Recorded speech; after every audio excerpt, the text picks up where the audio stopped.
Hi everyone, my name's Sweeney Crabb. I am a DP from Melbourne and today I'm at Sharegear and I'm here to unbox the Sony Burano. Everyone here is really keen to see it because it's been sitting in the box waiting for this video. So, right off the bat at the top, we have the top handle.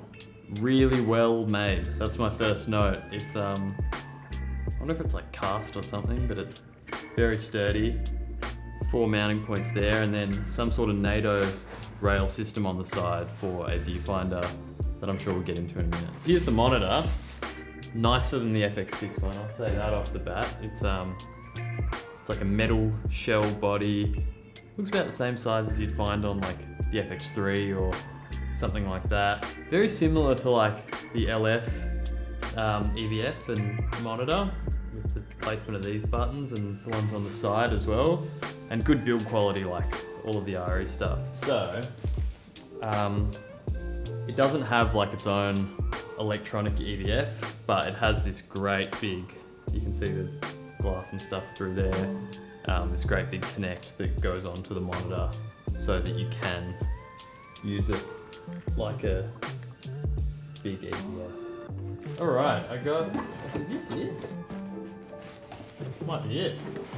Immediately off the bat, much heavier than the FX6. It's probably main counterpart in size.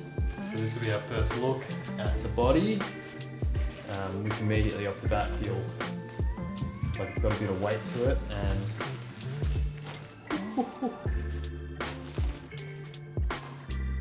there it is, first look at Sharegear's new Sony Burano. It's interesting because it definitely feels like of the Venice iteration, and of course the name Burano comes from the small island off the coast of Venice in Italy, which does insinuate that this is like a baby brother or a smaller counterpart to the Venice. And I think it does a really good job at bridging the gap between the likes of the FX6, the FX9 and the FX3 with their kind of dock style run and gun abilities.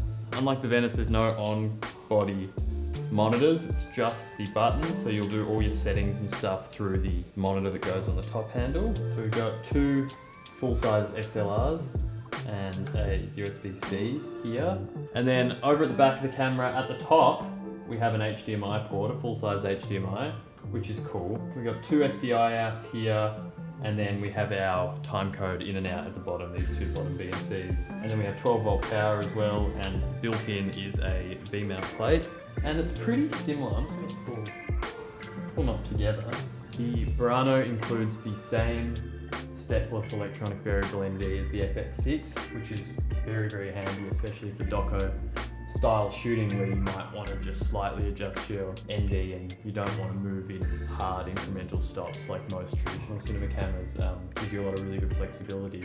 So got the PL mount here, and in there you can see the 8.6K sensor, the full frame 8.6K sensor that Burano has.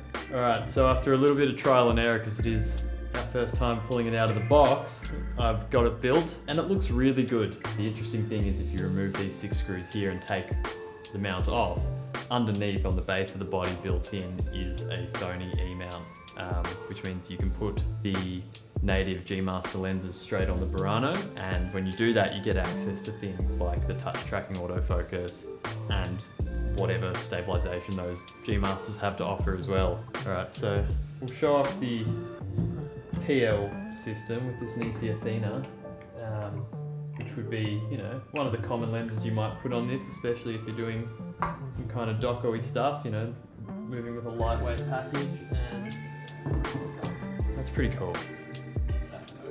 Very, very compact setup, but so well built once again. This makes this feel like a toy. So this is the Sony Burano, and it's now available online at Sharegear, as well as everything else that you've seen in this video. That'll all also be available online. So whatever you need to rent, get it from Sharegear and they'll look after you.